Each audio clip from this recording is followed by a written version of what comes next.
জাহাঙ্গীরনগর বিশ্ববিদ্যালয়ের কেন্দ্রীয় শিক্ষার্থী সংসদ নির্বাচনের প্রচারণার আর মাত্র একদিন বাকি। শেষ মুহূর্তে ভোটারদের দাঁড়ে দাঁড়ে যাচ্ছেন প্রার্থীরা। 11 সেপ্টেম্বর অনুষ্ঠিত হবে নির্বাচন।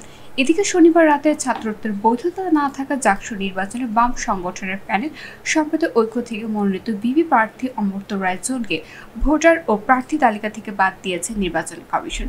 তারই প্রেক্ষিতে সোমবার জাকসু নির্বাচনের প্রার্থীরা ফেরত চেয়ে আদালতে রিট করেছেন জাকসু নির্বাচন বাম সংগঠন বিপির পথপ্রার্থী অমর্ত্য রায়চৌধুরী। জাকসু নির্বাচন স্থগিত নিয়ে আদালতের রিটের বিষয়ে নির্বাচন কমিশন নিশ্চিত করে জানান, যে প্রার্থীরা বাতিল হয়েছে আমরা বিশ্ববিদ্যালয় কর্তৃপক্ষ লয়ারের কাছ থেকে নোটিশ পেয়েছি, সে অনুযায়ী কর্তৃপক্ষ রেসপন্স করছে। তবে জাকসুর স্থগিত রিট নিয়ে কোনো ধরনের তথ্য পাইনি। আমরা আশা করছি আইনগতভাবে বিষয়টি দেখবে বিশ্ববিদ্যালয় কর্তৃপক্ষ।